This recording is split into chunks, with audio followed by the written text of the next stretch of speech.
બિહારના મુખ્યમંત્રી નીતિશ કુમારે 31મી ઓગસ્ટ અને 1 સપ્ટેમ્બરના રોજ મુંબઈમાં યોજાનારી વિપક્ષી ઇન્ડિયા ગઠબંધનની બેઠકમાં પોતાની ભૂમિકા સ્પષ્ટ કરતા કહ્યું છે કે તેઓ કંઈપણ બનવા માંગતા નથી અને વ્યક્તિગત રૂપે તેમની કોઈ ઈચ્છા નથી। બિહારના સીએમને પૂછવામાં આવ્યું હતું કે શું તેઓ વિપક્ષી ઇન્ડિયા ગઠબંધનની આગામી બેઠક પહેલા સંયોજકની ભૂમિકા સ્વીકારશે। તેના જવાબમાં નીતિશ કુમારે જણાવ્યું કે હું ફક્ત બધાને એકજૂટ કરવા માંગુ છું। વિપક્ષી ગઠબંધનની ત્રીજી બેઠકમાં કુલ 26 થી 27 પક્ષો ભાગ લે તેવી શક્યતા છે। આ પહેલા પણ નીતિશ કુમારે કહ્યું હતું કે તેઓ બેઠકમાં હાજરી આપશે। જેડીયુના નેતા શ્રવણ કુમારે જણાવ્યું હતું કે નીતિશ કુમાર વડાપ્રધાન પદના ઉમેદવાર તરીકે દાવેદારી કરવા માંગતા નથી। नहीं, हमको कुछ नहीं बनना है। हम तो आपको बराबर कह रहे हैं, वो दूसरे लोगों को बनाया जाएगा। हमारी कोई इच्छा नहीं। हम तो सबको एकजुट करना चाहते हैं और सब मिल करके करें। हमको कुछ व्यक्तिगत नहीं चाहिए, हम तो सबके हित में चाहते हैं। इसलिए ये कभी मत सोचिए कि हम लोग कुछ चाहते हैं, वो सब बात नहीं। हम लोग तो सबको एकजुट कर रहे हैं। બિહાર ભાજપ પ્રદેશ પ્રમુખ સમ્રાટ ચૌધરીએ આઝાદી મુદ્દે આપેલા નિવેદન પર પ્રતિક્રિયા આપતા પ્રદેશના ઉપમુખ્યમંત્રી તેજસ્વી યાદવે જણાવ્યું કે આ લોકો પાયાવિહોણી વાતો કરે છે। દેશમાં દરેક વ્યક્તિ 15મી ઓગસ્ટના રોજ સ્વતંત્રતાની ઉજવણી કરે છે। આ લોકો મુદ્દાઓ પર વાત કરતા નથી। ભાજપ કોઈપણ રીતે બંધારણને બદલવાનો પ્રયાસ કરી રહ્યું છે। સમ્રાટ ચૌધરીના નિવેદનમાં કોઈ તથ્ય નથી। જો કોઈ તેની વાત સાંભળશે તો હસી પડશે। હકીકતમાં સમ્રાટ ચૌધરીએ વિવાદાસ્પદ નિવેદન આપતા જણાવ્યું હતું કે હું માનતો નથી કે દેશ વર્ષ 1947માં આઝાદ થયો, પરંતુ હું માનું છું કે વર્ષ 1977માં લોકનાયક જયપ્રકાશ નારાયણની આગેવાનીમાં થયેલી સંપૂર્ણ ક્રાંતિ પછી જનતા પાર્ટીની સરકાર રચાયા બાદ દેશ ખરા અર્થમાં આઝાદ થયો હતો। कुछ भी लोगों को कहना कुछ भी बकवास और आप जान रहे हैं, सब लोग जान रहे हैं, इंडिपेंडेंस डे सब लोग बनाता है। 15 अगस्त को क्या लोग झंडा फहराता है। कौन सी बात है, बकवास वाली बातें हैं। इधर की बात उधर, मुद्दे की बात ये लोग नहीं करते। लोगों को कंफ्यूज करना होता है और कहीं ना कहीं से इतिहास को पूरी तरीके से बदलने की कोशिश की जा रही है। तो इन लोगों का कोई मायने नहीं रखता कौन क्या कहता है नहीं कहता है। इससे कोई किसी को फर्क भी नहीं पड़ता। कोई सुनेगा भी तो हंसेगा। રોજગાર મેળા અભિયાન હેઠળ વડાપ્રધાન મોદી હેઠળ 51,000થી વધુ યુવાનોને નિમણૂક પત્રનું વિતરણ કર્યું। આ અવસર પર આ યુવાનોને સંબોધતા પીએમ મોદીએ કહ્યું કે આઝાદીના અમૃતકાળમાં દેશની આઝાદી અને કરોડો લોકોના અમૃત રક્ષક બનવા બદલ આપ સૌને અભિનંદન પાઠવું છું। યુવાનોને નિમણૂક પત્ર આપ્યા, તેઓ દેશની સેવા કરવાની સાથે દેશના નાગરિકોની સુરક્ષા પણ કરશે। આ રીતે તમે અમૃતકાળના લોકો અને અમૃત રક્ષક પણ છો। ભારત પ્રગતિના માર્ગે આગળ વધ્યું છે। દેશના દરેક ક્ષેત્રમાં વિકાસ થયો છે। દરેક યુવાનોનું સપનું હોય છે કે તેઓ સેનામાં ભરતી થાય, સુરક્ષા દળોમાં જોડાય, પોલીસ સેવામાં જોડાય। તેથી સરકાર તમારી જરૂરિયાતો માટે પણ ખૂબ જ ગંભીર છે। मैंने आपको अमृत रक्षक इसलिए कहा क्योंकि आज जिन युवाओं को नियुक्ति पत्र मिल रहा है वो देश की सेवा के साथ साथ देश के नागरिकों की, देश की रक्षा भी करेंगे। इसलिए एक तरह से आप इस अमृत काल के जन और अमृत रक्षक भी हैं। વડાપ્રધાન મોદીએ વિડીયો કોન્ફરન્સિંગ મારફતે સંબોધનમાં જણાવ્યું હતું કે આ દાયકામાં ભારત વિશ્વની ટોચની 3 અર્થવ્યવસ્થામાંની એક બની જશે। દેશના દરેક ક્ષેત્રમાં વિકાસ થશે ત્યારે અર્થવ્યવસ્થા વધુ મજબૂત થશે। ઓટોમોબાઈલ અને ફાર્મા ક્ષેત્રમાં ખૂબ જ ઝડપથી વિકાસ થયો છે। આ સાથે જ આવનારા દિવસોમાં નોકરીની અનેક તકો ઊભી થશે। ખાદ્ય પદાર્થોથી લઈ અને ફાર્મા સુધી, અવકાશથી લઈ અને સ્ટાર્ટઅપ ક્ષેત્ર સુધી તમામ ક્ષેત્રોનો વિકાસ જરૂરી છે। પ્રવાસન ક્ષેત્ર વર્ષ 2030 સુધીમાં ભારતીય તંત્રમાં 20 લાખ કરોડ રૂપિયાનું યોગદાન આપે તેવી શક્યતા છે। તો આ સાથે જ 13 થી 14 કરોડ નવી નોકરીઓનું સર્જન થશે। 2030 तक हमारी अर्थव्यवस्था में टूरिज्म सेक्टर का योगदान 20 लाख करोड़ रुपए से भी ज्यादा होने का अनुमान है। माना जा रहा है कि अकेले इस इंडस्ट्री से 13 से 14 करोड़ लोगों को नए रोजगार की संभावना बढ़ने वाली है। વડાપ્રધાન નરેન્દ્ર મોદીએ નવા ભરતી થયેલા 51,000થી વધુ ઉમેદવારોને નિમણૂક પત્રોનું વિતરણ કર્યું હતું. કેન્દ્ર સરકાર અને વડાપ્રધાન નરેન્દ્ર મોદી પર પ્રહાર કરતા કોંગ્રેસે કહ્યું છે કે દર વર્ષે 2 કરોડ નોકરીઓ આપવાનું વચન નિષ્ફળ ગયું, તો તેઓ રોજગાર મેળાનું નવું જુમલું લઈને આવ્યા છે, જે એક રમત છે. કોંગ્રેસના નેતા જયરામ રમેશે અગાઉ ટ્વિટર પર લખ્યું, દર વર્ષે 2 કરોડ નોકરીઓનું સર્જન કરવાના તેમના ભવ્ય વચનને પૂર્ણ કરવામાં નિષ્ફળ ગયા પછી નોટબંધી એમએસએમઈ સેક્ટરને નષ્ટ કરવા માટે ખરાબ રીતે ડિઝાઇન કરવામાં આવી હતી. છેલ્લા 9 વર્ષોથી વધુ સમયથી મહત્વાકાંક્ષી યુવાનોની આશાઓ સાથે દગો કર્યા બાદ વડાપ્રધાન ચૂંટણીના વર્ષમાં ગરમી અનુભવી રહ્યા છે.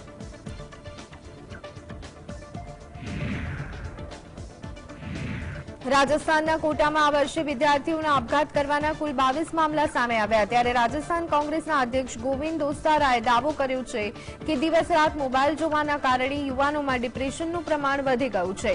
પહેલા બાળકો પરિવાર સાથે સમય પસાર કરતા, થોડી આધ્યાત્મિક વાતો પણ શીખતા, પરંતુ આજકાલ બાળકો ડિપ્રેશનમાં આવી ગયા છે. એટલા માટે હું વિદ્યાર્થીને ખરાબ સંગત છોડવાની અપીલ કરું છું. વિદ્યાર્થીઓએ સકારાત્મક અભિગમ રાખવો જોઈએ. આત્મહત્યાના બનાવ પાછળ ઘણા પરિબળો કામ करता હોય છે. આપણા વિદ્યાર્થીઓ એ દેશનું ભવિષ્ય છે.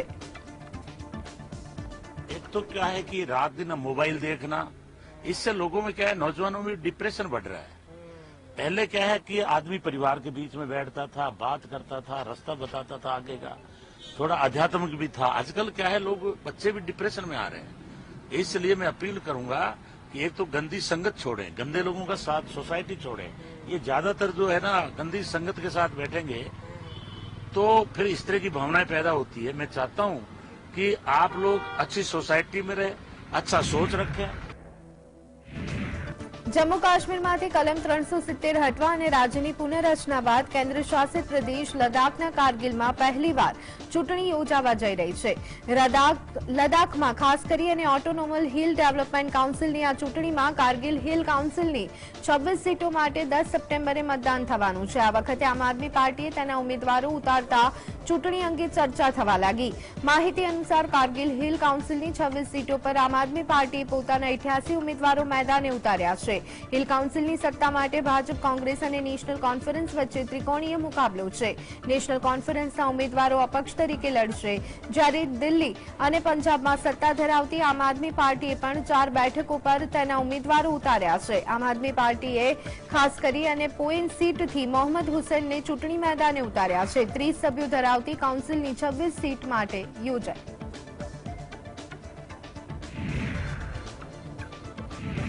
રિલાયન્સે 46મી એજીએમ બોર્ડમાં મોટા ફેરફારની જાહેરાત કરી છે. નીતા અંબાણીએ કંપનીના બોર્ડમાંથી રાજીનામું આપવાનો નિર્ણય કર્યો છે. કંપનીએ કહ્યું છે કે આજે બોર્ડ મીટિંગમાં આ ફેરફારને મંજૂરી આપવામાં આવી હતી. બોર્ડમાં થયેલા આ ફેરફાર અંગે કંપનીએ ખાસ કરી અને એક્સચેન્જોને માહિતી આપી હતી કે આકાશ અંબાણી, અનંત અંબાણી અને ઈશા અંબાણીને રિલાયન્સ ઇન્ડસ્ટ્રીઝ બોર્ડમાં નોન એક્ઝિક્યુટિવ ડિરેક્ટર્સની નિમણૂક મંજૂરી આપવામાં આવી છે. આ સાથે બોર્ડે નીતા અંબાણીના રાજીનામાનો પણ સ્વીકાર કરી લીધો હતો. નીતા અંબાણીએ રિલાયન્સ ફાઉન્ડેશનને વધુ સમય આપવા માટે આરઆઈએલના બોર્ડમાંથી રાજીનામું આપવાનો નિર્ણય કર્યો છે. રિલાયન્સ ઇન્ડસ્ટ્રીઝ લિમિટેડની 46મી એજીએમમાં મુકેશ અંબાણીએ મોટી જાહેરાત કરતા જણાવ્યું કે 19મી સપ્ટેમ્બર ગણેશ ચતુર્થીના દિવસે જીઓ એર ફાઇબર લોન્ચ કરવામાં આવશે. Jio air fibre 5G network અત્યંત આધુનિક વાયરલેસ ટેકનોલોજીનો ઉપયોગ કરી ઘરો અને ઓફિસમાં વાયરલેસ બ્રોડબેન્ડ સેવા પ્રદાન કરશે. રિલાયન્સ ઇન્ડસ્ટ્રીઝની બેઠકમાં મુકેશ અંબાણીએ જણાવ્યું હતું કે દેશના મોટા ભાગના ક્ષેત્રમાં અમારી ઓપ્ટિકલ ફાઇબર સેવા જીઓ ફાઇબર સાથે જોડાયેલ છે. હજુ પણ ઘણા સ્થળ એવા છે કે જ્યાં વાયર કનેક્ટિવિટી પૂરી પાડવી મુશ્કેલ છે. જીઓ એર ફાઇબરના લોન્ચિંગની સાથે દરરોજ 1.5 લાખ નવા ગ્રાહકો ઉમેરાશે તેવી શક્યતા વ્યક્ત કરવામાં આવી રહી છે. Today, I am delighted to announce that Jio Air Fiber will launch on the auspicious occasion of Ganesh Chaturthi on 19th September, giving us another avenue for customer value and revenue growth in the untapped Indian home segment. Reliance Industries લિમિટેડની 46મી એજીએમમાં મુકેશ અંબાણીએ જણાવ્યું કે દેશમાં જીઓના કુલ ગ્રાહકોની સંખ્યા 45 કરોડને પાર પહોંચી ગઈ છે. વિશ્વમાં સૌથી ઝડપી 5G રોલઆઉટ ભારતમાં થયું છે. દેશમાં સરેરાશ યુઝર દર મહિને 25 GB ઇન્ટરનેટ ડેટા વાપરે છે. જીઓ 5G નેટવર્કની હાજરીમાં દેશના 96% ક્ષેત્રમાં છે.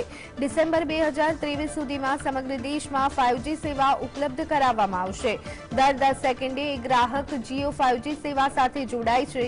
આ સાથે જ મુકેશ અંબાણીએ જણાવ્યું કે જીઓ આર્ટિફિશિયલ ઇન્ટેલિજન્સના ક્ષેત્રમાં પણ કામ કરશે.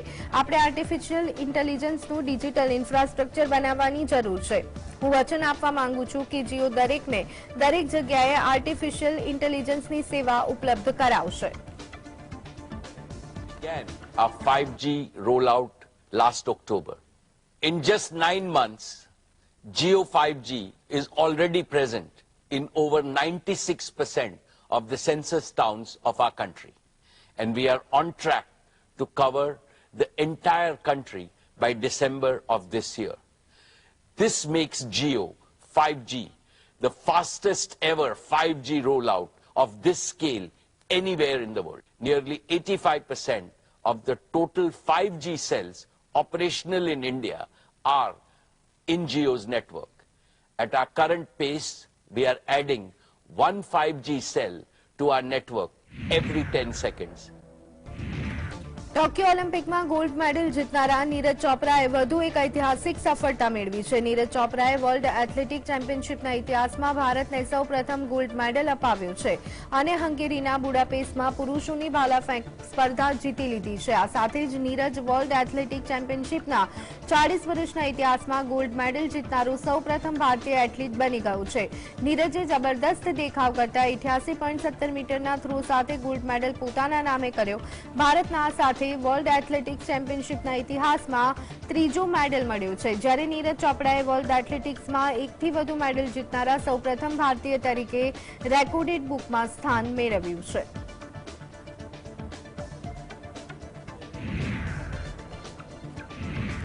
વર્લ્ડ એથ્લેટિક્સ ચેમ્પિયનશિપમાં જેવેલિયન થ્રો સ્પર્ધામાં ભારતનું નામ રોશન કરવાને લઈ અને સમગ્ર દેશ તેમને શુભકામના પાઠવી રહ્યો છે. ત્યારે પાણીપત સ્થિત તેમના નિવાસ સ્થાને દિવાળી જેવો માહોલ જોવા મળ્યો છે અને સ્થાનિકોએ પણ એકબીજાને લાડુ વહેંચ્યા હતા. તો આ સાથે જ નીરજ ચોપડાના નિવાસ સ્થાને શુભેચ્છાઓ આપવા માટે તેના ફેન્સ ઉમટી પડ્યા હતા. गोल्ड मेडल जीता है तो और मैं सारे देशवासियों का धन्यवाद करता हूँ कि जिन्होंने जिनकी आशाओं के हिसाब से खरा उतरा. पूरा देश खुशियां मना रहा है और ये पूरे देश के लिए बड़ा गौरवशाली पल है. हमारा बरसों पुराना सपना पूरा हुआ. નીરજ ચોપડાએ બુડાપેસ્ટમાં આયોજિત વર્લ્ડ ચેમ્પિયનશિપમાં ગોલ્ડ મેડલ જીત્યું છે. ત્યારે વડાપ્રધાન નરેન્દ્ર મોદીએ નીરજ ચોપડાને અભિનંદન પાઠવ્યા છે. નરેન્દ્ર મોદીએ ટ્વીટ કરતા લખ્યું છે કે પ્રતિભાશાળી નીરજ ચોપડાએ પોતાનું સર્વશ્રેષ્ઠ પ્રદર્શન દર્શાવ્યું છે. તેમનું સમર્પણ, સતર્કતા અને જુનૂન માત્ર તેમને એક સર્વશ્રેષ્ઠ એથ્લીટ ચેમ્પિયન બનાવતું નથી, પરંતુ સમગ્ર રમત જગતમાં તેમને સર્વશ્રેષ્ઠનું પ્રતીક બનાવે છે. વર્લ્ડ એથ્લેટિક્સ ચેમ્પિયનશિપમાં ગોલ્ડ મેળવવા બદલ નીરજ ચોપડાને અભિનંદન. सभी भारतवासियों की ओर से नीरज चोपड़ा को बहुत बधाई. एक बार फिर करके दिखाया है गोल्डन बॉय ऑफ एथलेटिक्स ने. स्वर्ण पदक भारत के लिए वर्ल्ड एथलेटिक चैंपियनशिप में जीतना, और यही नहीं, इससे पहले भी एशियन गेम्स हो, कॉमनवेल्थ गेम्स हो, टोक्यो ओलंपिक्स हो, चैंपियन लीग टाइटल हो, अंडर 20 का टाइटल हो, एशियन चैंपियनशिप हो, हर जगह नीरज चोपड़ा ने गोल्ड मेडल जीता. ये बहुत बड़ी उपलब्धि एथलेटिक्स के क्षेत्र में भारत की है.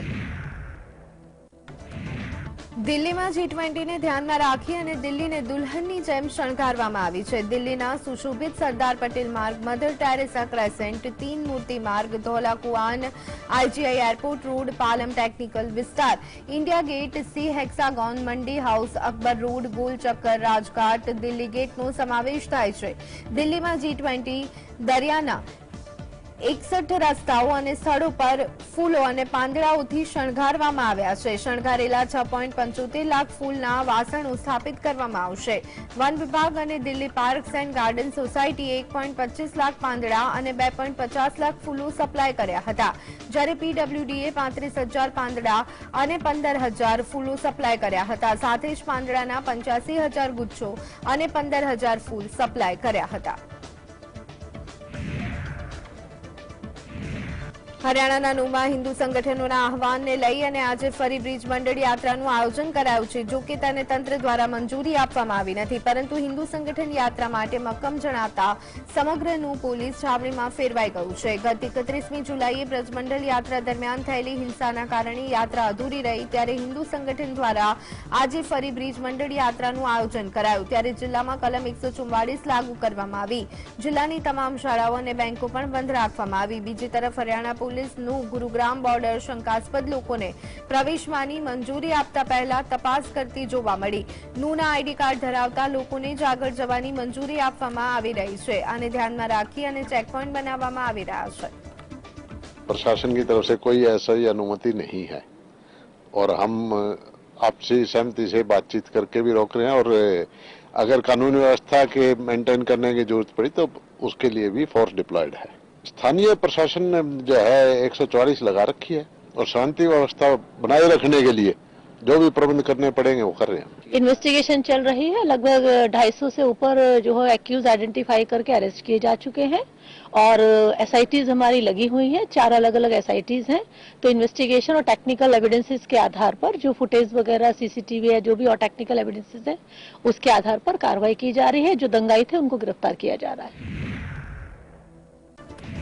હરિયાણાના નુમાં વિશ્વ હિન્દુ પરિષદ શોભાયાત્રાની તૈયારી કરી રહી છે. ઓલ ઇન્ડિયા મજલિસે ઇત્તેહાદુલ મુસ્લિમીનના રાષ્ટ્રીય અધ્યક્ષ અસદુદ્દીન ઓવૈસીએ આ મામલે ભાજપ પર પ્રહાર કર્યા. તેમણે કહ્યું કે હરિયાણાની ભાજપ સરકારના આદેશો વિરુદ્ધ વીએચપી શોભાયાત્રા કાઢવાની ધમકી આપી રહી છે. નું હિંસા પહેલા સરકારને ખબર હતી કે યાત્રાની આડમાં મુસ્લિમોને નિશાન બનાવવામાં આવશે. જો મુસ્લિમો વિરુદ્ધ એકપક્ષીય કાનૂની કાર્યવાહી કરવામાં આવશે. જો આવું ન થયું હોત અને અસલી ગુનેગાર મોનુ ડાર્લિંગ ન બન્યો હોત તો કટ્ટરવાદી કાઉન્સિલ અને સેનાની હિંમત ન થઈ હોત. તેમણે વધુમાં કહ્યું કે એવું લાગે છે કે આ ભાજપના પ્યાદા નથી, પરંતુ આ સંગઠિત ગુનેગારો સામે ભાજપ લાચાર બની ગઈ છે. જો નુમાં ફરી હિંસા થશે તો તેના માટે માત્ર હરિયાણાની ભાજપ સરકાર જ જવાબદાર રહેશે. હવે તોડી પાડવા માટે પણ મુસ્લિમ મકાનો બચ્યા નથી.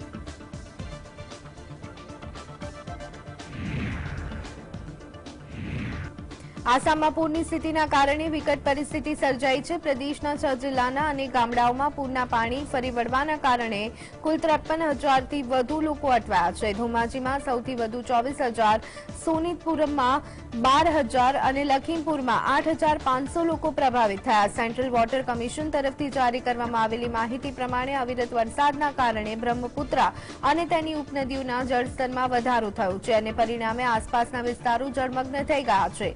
રાજ્યના અનેક ક્ષેત્રમાં કેટલીક નદીઓ ભયજનક સપાટી પર વહી રહી છે. પૂરના કારણે 120 ગામો પ્રભાવિત થયા છે.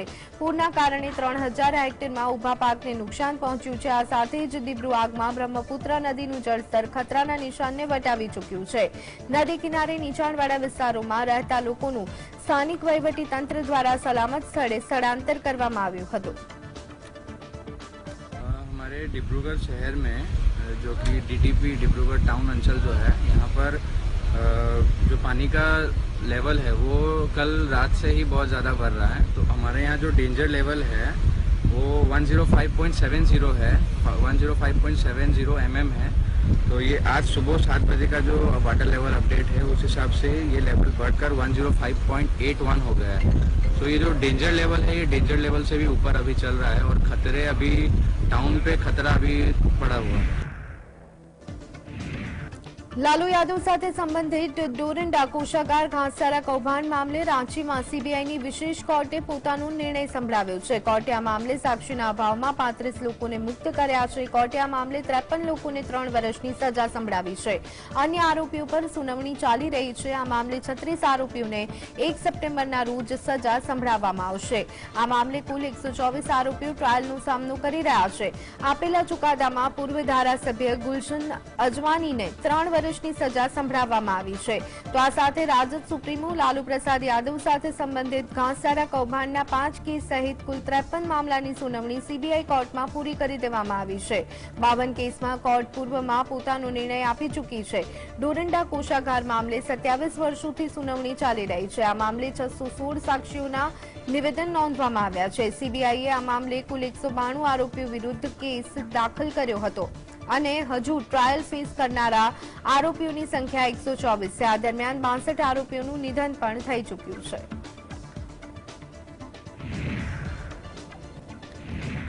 ભારતના મહત્વપૂર્ણ ચંદ્રયાન 3નું ચંદ્ર પર સફળતાપૂર્વક લેન્ડિંગ થઈ ગયું છે, જેને પગલે આ યાનની સાથે મોકલવામાં આવેલા વિક્રમ લેન્ડર દ્વારા હવે ચંદ્રની સપાટી પર કેટલું તાપમાન છે તેની જાણકારી ભારતને મોકલવામાં આવી છે। ઇસરોએ કહ્યું કે વિક્રમ લેન્ડર તરફથી મળેલી જાણકારી અનુસાર ચંદ્રની સપાટીનું સામાન્ય તાપમાન 50 થી 60 ડિગ્રી સેન્ટીગ્રેડ નોંધાયું છે, જ્યારે દક્ષિણ ધ્રુવનું મહત્તમ તાપમાન 70 ડિગ્રી સેન્ટીગ્રેડ નોંધાયું છે। ચંદ્ર સરફેસ થર્મોફિઝિકલ એક્સપેરિમેન્ટ દ્વારા ચંદ્ર પરના તાપમાનને માપ્યું હતું। ઇસરોના વૈજ્ઞાનિક BHM દારુકેશાએ પીટીઆઈને જણાવ્યું હતું કે અમારું એવું અનુમાન હતું કે ચંદ્રનું તાપમાન આશરે 20 થી 30 ડિગ્રી સેન્ટીગ્રેડ જેટલું હશે। જો કે તાજેતરમાં અમને જે જાણકારી મળી છે તે મુજબ મહત્તમ તાપમાન 70 ડિગ્રી સેન્ટીગ્રેડ નોંધાયું છે। આ તાપમાન અમારા અનુમાન કરતા ઘણું વધારે છે, જે આશ્ચર્યજનક પણ છે। વિક્રમ લેન્ડર પર લગાવવામાં આવેલા ખાસ કરી NHSથી દક્ષિણ ધ્રુવની માટીનું તાપમાન પણ માપ્યું હતું। આ પોલેટ પર ઉપકરણ લગાવવામાં આવ્યું છે, જેમાં તાપમાન માપવા માટે 10 સેન્સર પણ લગાવવામાં આવ્યા છે।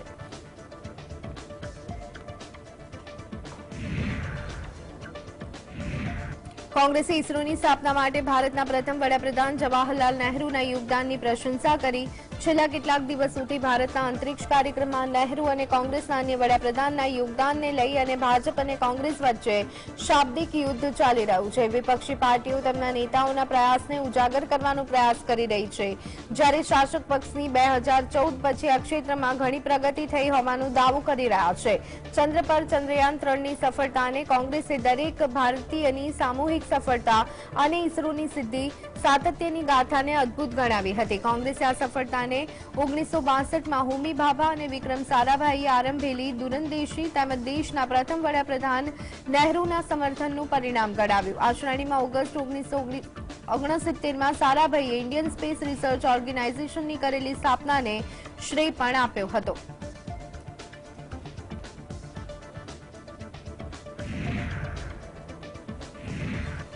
આગામી લોકસભા ચૂંટણી 2024ને લઈ અને વિવિધ પક્ષો દ્વારા તડામાર તૈયારીઓ સાથે ખેંચતાણ જોવા મળી રહી છે। ચૂંટણીમાં કેન્દ્રની મોદી સરકારને પડકાર ફેંકવા 26 પક્ષો સમયાંતરે બેઠકો યોજી અને રણનીતિ ઘડતા રહ્યા છે, ત્યારે ભાજપની આગેવાની હેઠળના એનડીએ ગઠબંધનના કેટલાક પક્ષો કોંગ્રેસના સંપર્કમાં હોવાનો દાવો કરાયો છે।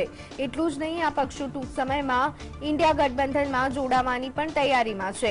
આ દાવો કોંગ્રેસ પ્રવક્તા આલોક શર્માએ કર્યો છે। તેમણે કહ્યું કે ભાજપના નેતૃત્વ હેઠળની એનડીએની બેઠકમાં સામેલ 38 પક્ષોમાંથી 4 પક્ષો ઇન્ડિયા ગઠબંધનના સંપર્કમાં છે। તેમણે એમ પણ કહ્યું કે તેમાંથી કેટલાક પક્ષો ટૂંક સમયમાં ઇન્ડિયા ગઠબંધનમાં સામેલ પણ થઈ જશે। તેમણે કહ્યું કે 1 સપ્ટેમ્બરે મુંબઈમાં યોજાનારી ઇન્ડિયાની આગામી બેઠકમાં કેટલાક મહત્વના નિર્ણયો લેવામાં આવશે। તો આ સાથે જ આલોક શર્માએ કહ્યું કે વડાપ્રધાન નરેન્દ્ર મોદીની આગેવાની હેઠળની રાષ્ટ્રીય જનતાંત્રિક ગઠબંધન એનડીએની બેઠકમાં ભાગ લેનારા 38 પક્ષોમાંથી 4માંથી 5 પક્ષો ઇન્ડિયા ગઠબંધનના સંપર્કમાં છે। તેમાંથી કેટલાક પક્ષો ટૂંક સમયમાં વિપક્ષની ટીમમાં સામેલ થવાના છે, જ્યારે કેટલાક 2024ની ચૂંટણી પહેલા સામેલ થશે।